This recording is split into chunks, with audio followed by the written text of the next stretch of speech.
आप देख रहे हैं इंडिया टाउन न्यूज, भारत की बात। वर्षों के संघर्ष के बाद आखिरकार रावघाट में बीएसपी द्वारा खनन का काम शुरू करवा दिया गया है। लेकिन शुरुआत के साथ ही क्षेत्र के लोगों को जो उम्मीद थी वो धरातल पर कहीं नजर नहीं आ रही। रावघाट प्रोजेक्ट के चलते ग्रामीणों को जिन वादों का भरोसा दिया गया था, जैसे कि क्षेत्र में स्वास्थ्य सुविधाओं का विकास, शिक्षा का स्तर सुधारना, रोजगार के अवसर पैदा करना और पूरे इलाके का समग्र विकास, वो सभी वादे हवा हवाई होती नजर आ रहे हैं। प्रशासन और बीएसपी द्वारा किए गए वादों के बावजूद जिनकी उम्मीद ग्रामीणों ने रावघाट प्रोजेक्ट से की थी, उनका असर अब तक दिखाई नहीं पड़ा है। इसके बावजूद प्रशासन क्षेत्र के विकास की बात करता है, लेकिन जमीनी हकीकत में ऐसा कुछ नहीं हो रहा है, जिससे ग्रामीणों का आक्रोश बढ़ गया है। और इस मुद्दे पर अंतागढ़ में एक अहम बैठक आयोजित की गई।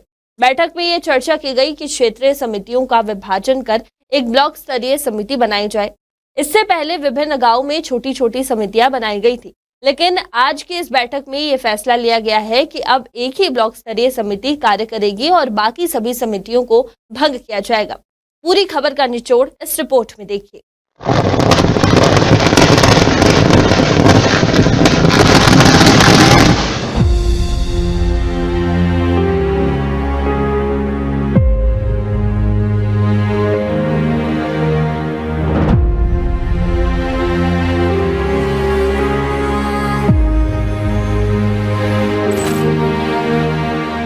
ग्रामीणों का कहना है कि रावघाट प्रोजेक्ट के बाद विकास के नाम पर केवल छोटे छोटे बदलाव हुए हैं। सबसे पहले अंतागढ़ में जो अस्पताल है उसकी स्थिति इतनी खराब है कि उसे भगवान भरोसे अस्पताल कहा जाता है। इलाज की सुविधाएं बेहद सीमित है और कोई भी बड़े इलाज के लिए जिला मुख्यालय या अन्य स्थानों पर जाना मजबूरी बन जाता है। इसके अलावा डीएवी स्कूल में शिक्षा व्यवस्था पर गंभीर सवाल खड़े किए गए हैं। इन मुद्दों पर चर्चा करने के लिए भैंसगांव में एक सर्वदलीय समिति का गठन किया गया। इस बैठक में क्षेत्र के 8 ग्राम पंचायतों के हजारों ग्रामीणों और जनप्रतिनिधियों ने भाग लिया। यहाँ ये भी खुलासा हुआ है कि बीएसपी का दावा है कि CSR मद से क्षेत्र में 100 करोड़ रुपए के विकास कार्य किए गए हैं। हालांकि कागजों में ये सब दिखाया जा सकता है, लेकिन जमीनी हकीकत कुछ और ही है। बता दें कि दल्ली राजा माइंस में लगभग माइनिंग पूर्ण होने की कगार में है। ऐसे में रावघाट प्रोजेक्ट कितना बड़ा है ये समझने में आसानी इस बात से होगी, जहां 15 सालों में अच्छी सड़क नहीं बन पाई, वहां ट्रेन की पटरी बहुत ही कम समय में बिछा दी गई ताकि अयस्क का परिवहन सुचारू रूप से हो सके। वहीं प्रभावित क्षेत्र के लोगों को मिली तो बस वादा खिलाफी और विकास के इंतजार में कटते जंगल।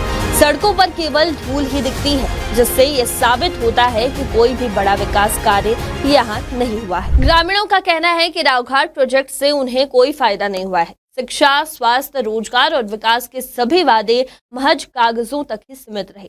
न तो यहाँ की शिक्षा व्यवस्था में कोई सुधार हुआ है और न ही रोजगार के अवसर मिले। जिन लोगों को खनन परियोजना में नौकरी पर रखा गया, उनके लिए भी कोई ठोस व्यवस्था नहीं की गई है। और सबसे बड़ी बात तो ये है कि जिन कर्मचारियों को नौकरी दी गई है, उनकी सैलरी का भी कोई ठिकाना नहीं है और न ही उनका पीएफ कटता है। वहीं इस बैठक में सांसद, विधायक, पूर्व विधायक और सर्वदलीय समिति के सदस्य, साथ ही क्षेत्र के लोग भारी संख्या में उपस्थित थे। इस दौरान ग्रामीणों ने अपने क्षेत्र में आ रही समस्याओं को लेकर जनप्रतिनिधियों से सवाल किए और बताया कि कैसे बाहरी कंपनियों के आने से क्षेत्र में विकास की बजाय विनाश हो रहा है। उन्होंने ये भी बताया कि खनन के कारण पर्यावरण पर भी नकारात्मक प्रभाव पड़ रहा है। वहीं सांसद और विधायक ने भी इन मुद्दों को गंभीरता से लिया और कहा है कि वे इन समस्याओं का समाधान करेंगे। उन्होंने ये भी कहा है कि आने वाले समय में क्षेत्र के विकास के लिए एक ठोस कार्य योजना तैयार की जाएगी। आज रावघाट में रावघाट परियोजना को प्रोजेक्ट को लेकर के क्षेत्र के जनप्रतिनिधि, समाज के प्रमुख और सब लोग बहुत बड़े बैठक का आयोजन किया गया थे। और इस बैठक में यहाँ के लोगों को रोजगार कैसे मिले, यहाँ विकास कैसे हो, इस बात को लेकर के काफी चर्चा हुआ, विचार विमर्श हुआ।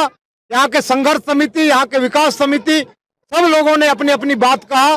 निश्चित रूप से आने वाला समय में यहाँ के देवी देवता का संरक्षण कैसे हो, यहाँ के बेरोजगारों को रोजगार कैसे मिले, इस क्षेत्र में कैसे विकास हो, इस बात को लेकर के विचार विमर्श किया गया है। आने वाला समय में हम राज्य सरकार के माध्यम से, केंद्र सरकार के माध्यम से और यहाँ के ग्राम सभा के माध्यम से प्रत्येक व्यक्ति को विकास में सहभागिता कैसे मिले, इस बात को लेकर के प्रयास करेंगे।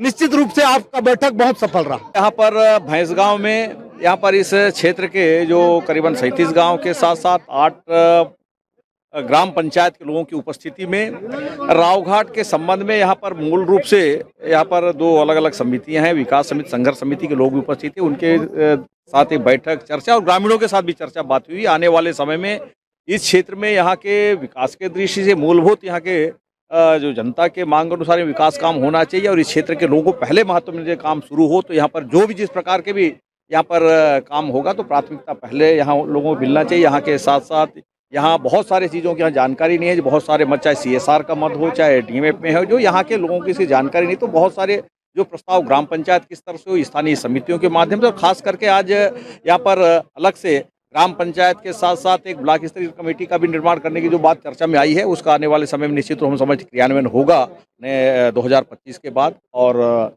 इस क्षेत्र में जो कि रावघाट का जो खनन क्षेत्र, यहाँ पर बहुत सारे काम आने वाले समय में होने वाले हैं, तो प्राथमिकता के आधार पर यहाँ के मूलभूत, यहाँ के क्षेत्र की जनभावनाओं को उनको ध्यान देखते हुए इस प्रकार का निर्णय, इस क्षेत्र की भावनाओं को BSP और अन्य जो प्रशासनिक अधिकारी काम करेंगे, और इस क्षेत्र के विधायक होने के नाते भी यहाँ के भावनाओं के अनुसार यहाँ का विकास हो, हमारी पहली प्राथमिकता रही। वो उनसे चर्चा करके ही इस क्षेत्र का काम आगे बढ़े, इसके लिए हम आगे दृढ़ संकल्पित रहेंगे। अंतागढ़ के भैंस गांव में तमाम मुद्दों को लेकर के ग्रामीणों ने एक बैठक का आयोजन किया। ये बैठक जो है वो सर्वदलीय है, जिसमें क्षेत्र के सांसद, विधायक, पूर्व विधायक, सभी जनप्रतिनिधि इस बैठक का हिस्सा बने, जहां पर ग्रामीणों ने माइंस के वादा खिलाफी के खिलाफ आरोप भी लगाए और सांसद, विधायक की मौजूदगी में ग्रामीणों ने अपनी समस्याओं से भी अवगत कराया। और ग्रामीणों ने बताया कि किस तरीके से माइंस प्रबंधन के द्वारा उनके साथ छलावा किया जा रहा है।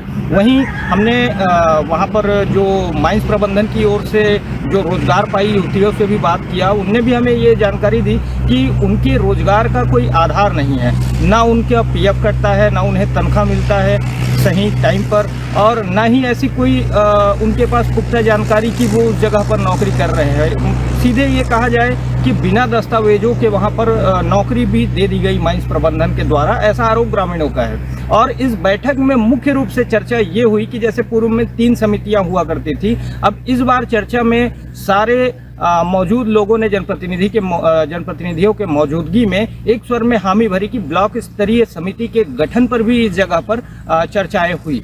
और तमाम वो वादे जो BSP प्रबंधन ने किए, ग्रामीणों के आरोप को देखते हुए कहीं न कहीं पे ये कहा जा सकता है कि वो झूठे वादे जमीन पर एक खोखले दावों की तरह दिखती है। मैं Vijendra Pandey, India town news, Antagarh.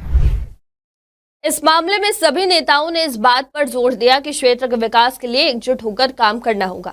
उन्होंने ये भी कहा है कि अगर विकास कार्य सही तरीके से किया जाए तो रावघाट क्षेत्र में एक बदलाव संभव है। रावघाट प्रोजेक्ट ने न केवल क्षेत्र के विकास की एक नई उम्मीद दी थी, बल्कि इसने स्थानीय ग्रामीणों को भी अपने भविष्य के लिए आशावादी बना दिया था। लेकिन अब जब तक इन मुद्दों का समाधान नहीं होता, तब तक रावघाट प्रोजेक्ट के लिए ग्रामीणों की नाराजगी और आक्रोश बढ़ता ही जाएगा। अब ये देखना होगा कि क्या सरकार और BSP इन वादों को पूरा करते हैं और क्या रावघाट प्रोजेक्ट अंत में स्थानीय लोगों के लिए किसी सकारात्मक बदलाव का कारण बनता है या नहीं। ये खबर हमें भेजी है अंतागढ़ से हमारे सहयोगी विजेंद्र पांडे ने। मेरा नाम है सिमरन और आप देख रहे थे इंडिया टाउन न्यूज। नमस्कार।